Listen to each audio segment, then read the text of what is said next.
Did you know that single level square footage always sells for more on a dollar per square foot basis than 2 or 3 levels? What?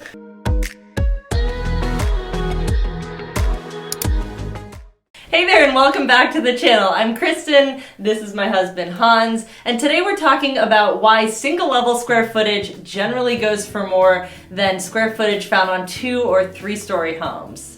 Make sure you stay all the way to the end of the video because we're going to share a little case study that we did that gives you exactly a percentage and a dollar amount to explain this point even further.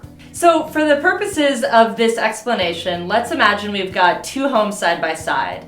In the first home, you've got 1,500 square feet all on one level, and in the other home, you've got 1,500 square feet on 2 levels. And exclude an attached garage, so we're just talking about the footprint of the living space. Yeah, living square footage.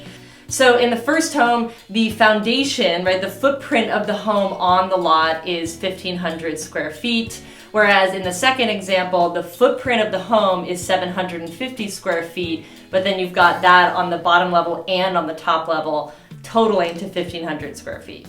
And obviously when you've got 2 levels, you need stairs. And so a typical staircase is going to eat up, depending on a few factors, somewhere between 50 to 80, maybe up to 100 square feet, because you might have a landing, you might have some hallways to get to it, and so you're actually eating up a decent amount of your footprint, as it were. And then you've also got dead space on top of it. In general, because you need head clearance to climb, you are not going to be able to build living space over top of a staircase, at least not for the entire thing. So you've got a bit of a column, if you will, in your vertical 750 square feet that just can't even be lived in, even though it's technically counted towards the square footage. And let's talk about the experience of being in the home. So on a single level, imagining 1,500 square feet, that's all on one level, so it's gonna feel a lot more spacious inside.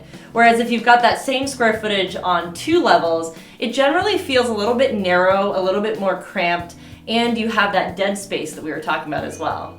And depending on if you've got a square or a rectangle or an L-shaped house, that dead space, closet space, hallway space to get from one room to the next, the shape of those rooms, those are going to be dictated by where the stairs are, where you put windows, all of that kind of stuff. Whereas if you have that all spread out on one bigger 1,500 footprint, you can have wider hallways, bigger closets, different angles for windows, so forth and so on. So the feeling when you walk into that is you actually get more square footage and it lives bigger than a house that is stacked one on top of another, and it just generally feels bigger for the same amount of square footage. Absolutely, and to that point too, there's generally a little bit more capacity for renovations and changes that you want to make because you're not working around a staircase. And a pro tip here, a lot of the time if you've got a staircase, especially if it's in the middle of the house, it's generally got one wall that's very structural, and so moving that or capping that can be really challenging because the entire house was probably built around it. So in that case, it actually does limit what kind of floor plan changes you can make down the road. So if you're liking what you're seeing on this video, please like the video and subscribe to the channel because we're going to continue to put out at least 2 of these a month, and make sure you tell the algorithm that you enjoy it so a lot more other people can find it. So we recently had 2 homes sell pretty close to each other on Bay Farm in Alameda. One was a 2 level and one was a single level. And in standing in those homes and hearing the feedback from buyers that were walking in, we heard exactly what we've been talking about. It feels a little bit more spacious on the single level. We saw that there was a wider buyer pool for the single level because not only do you have families that you're attracting, you've also got those people who are maybe downsizing, don't want to deal with stairs anymore, recently had a surgery and can't be walking up and down stairs. As well as multi-generational living options, that becomes way more feasible in that kind of house environment. It's fairly rare to find an ensuite or a full bathroom and a bedroom on the main level. If you've got 4 bedrooms, a lot of the times they're all upstairs as well. And the other thing is that with single level homes, people can generally see themselves staying in the home for longer. As they're aging, they can imagine themselves staying in that style of home. All right.